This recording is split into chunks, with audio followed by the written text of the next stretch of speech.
बहुत दिनों की बात है।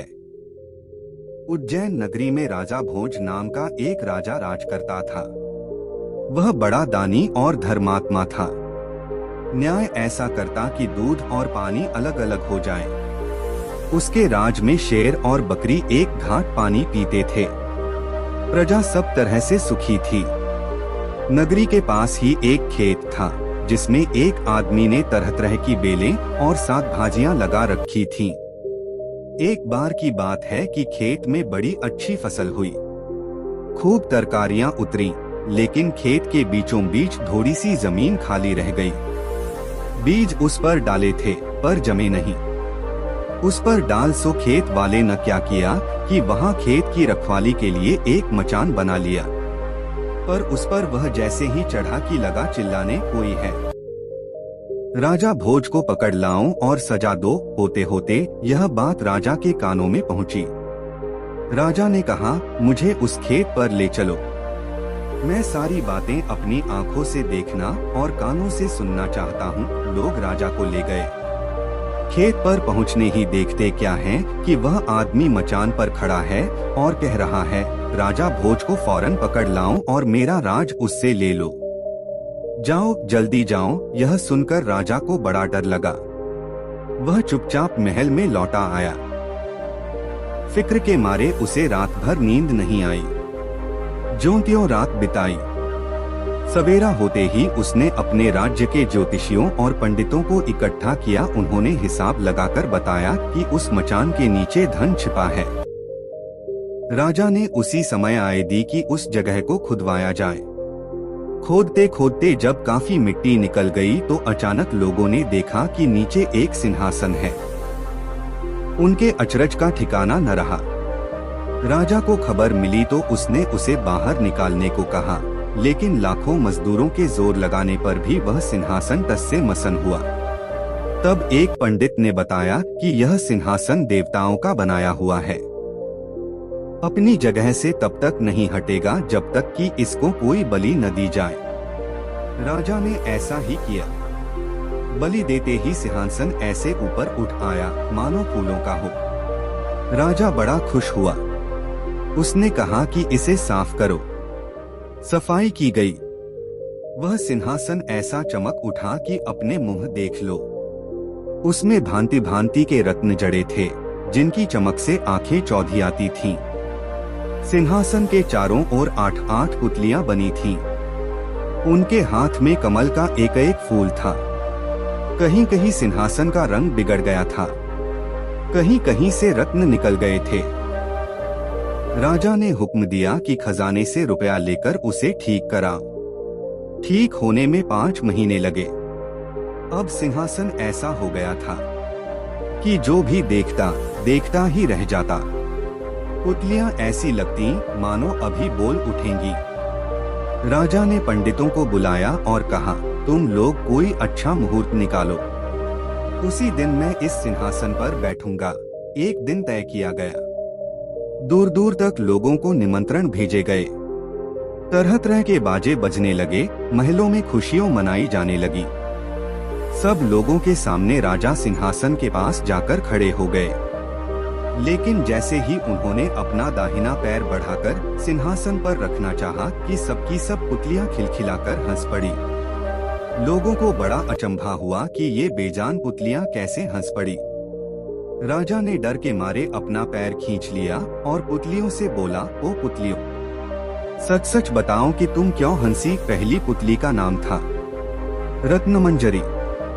राजा की बात सुनकर वह बोली, राजन, आप बड़े तेजस्वी हैं, धनी हैं, बलवान हैं, लेकिन घमंड करना ठीक नहीं।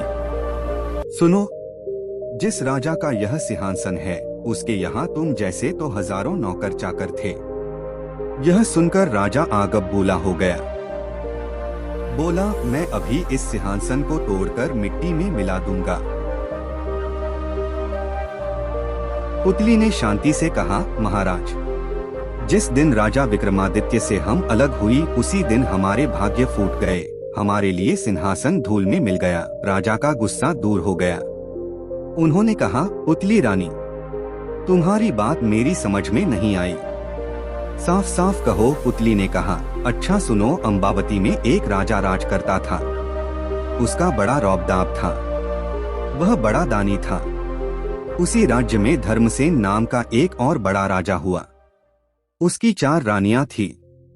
एक थी ब्राह्मण, दूसरी क्षत्रिय, तीसरी वैश्य और चौथी शूद्र। ब्राह्मणी से एक पुत्र हुआ जिसका नाम ब्राह्मणीत रखा गया। क्षत्रिय के 3 पुत्र थे। एक का नाम शंख, दूसरे का विक्रमादित्य और तीसरे का भर्तृहरि था। वैश्य के एक पुत्र था जिसका नाम चंद्र रखा गया। धन्वंतरी का जन्म शूद्राणी से हुआ था। जब वे लड़के बड़े हुए तो ब्राह्मणी का बेटा दीवान बना। बाद में वहाँ बड़े झगड़े हुए। उनसे तंग आकर वह लड़का घर से निकल पड़ा और धारापुर आया। हे राजन, वहाँ का राज तुम्हारा बाप था। उस लड़के ने किया क्या कि राजा को मार डाला और राज्य अपने हाथ में करके उज्जैन पहुँचा। संयोग की बात की उज्जैन में आते ही वह मर गया। उसके मरने पर क्षत्राणी का बेटा शंख गद्दी पर बैठा। कुछ समय बाद विक्रमादित्य ने चालाकी से शंख को मरवा डाला और स्वयं गद्दी पर बैठ गया। एक दिन राजा विक्रमादित्य शिकार खेलने गया।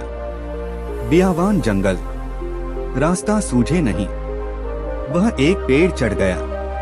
ऊपर जाकर चारों ओर निगाह दौड़ाई तो पास ही उसे एक बहुत बड़ा शहर दिखाई दिया। अगले दिन राजा ने अपने नगर में लौटकर उसे बुलवाया। वह आया। राजा ने आदर से उसे बिठाया और शहर के बारे में पूछा तो उसने कहा, वहाँ बाहुबल नाम का राजा बहुत दिनों से राज करता है। आपके पिता गंधर्वसेन उसके दीवान थे। एक बार राजा को उन पर अविश्वास हो गया और उन्हें नौकरी से अलग कर दिया। गंधर्वसेन अम्बावती नगरी में आए और वहाँ के राजा हो गए। हे राजन, आपको जग जानता है, लेकिन जब तक राजा बाहुबल आपका राज तिलक नहीं करेगा तब तक आपका राज अचल नहीं होगा। मेरी बात मानकर राजा के पास जाओ और प्यार में भुलाकर उससे तिलक कराओ। विक्रमादित्य ने कहा, अच्छा, और वह लूतवरण को साथ लेकर वहाँ गया। बाहुबल ने बड़े आदर से उसका स्वागत किया और बड़े प्यार से उसे रखा। 5 दिन बीत गए। लूतवरण ने विक्रमादित्य से कहा, जब आप विदा लोगे तो बाहुबल आपसे कुछ मांगने को कहेगा। राजा के घर में एक सिंहासन है जिसे महादेव ने राजा इंद्र को दिया था और इंद्र ने बाहुबल को दिया। उस सिंहासन में यह गुण है कि जो उस पर बैठेगा वह 7 द्वीप नवखंड पृथ्वी पर राज करेगा। उसमें बहुत से जवाहरात जड़े हैं। उसमें सांचे में ढालकर 32 पुतलियां लगाई गई है राजन, तुम उसी सिंहासन को मांगन लेना। अगले दिन ऐसा ही हुआ। जब विक्रमादित्य विदा लेने गया तो उसने वही सिंहासन मांगन लिया। सिंहासन मिल गया। बाहुबल ने विक्रमादित्य को उस पर बिठाकर उसका तिलक किया और बड़े प्रेम से उसे विदा किया। इससे विक्रमादित्य का मान बढ़ गया। जब वह लौटकर घर आया तो दूर दूर के राजा उससे मिलने आए। विक्रमादित्य चैन से राज करने लगा। एक दिन राजा ने सभा की और पंडितों को बुलाकर कहा, मैं एक अनुष्ठान करना चाहता हूँ। आप देखकर बताएं कि मैं इसके योग्य हूँ या नहीं। पंडितों ने कहा, आपका प्रताप तीनों लोकों में छाया हुआ है। आपका कोई बैरी नहीं। जो करना हो कीजिए।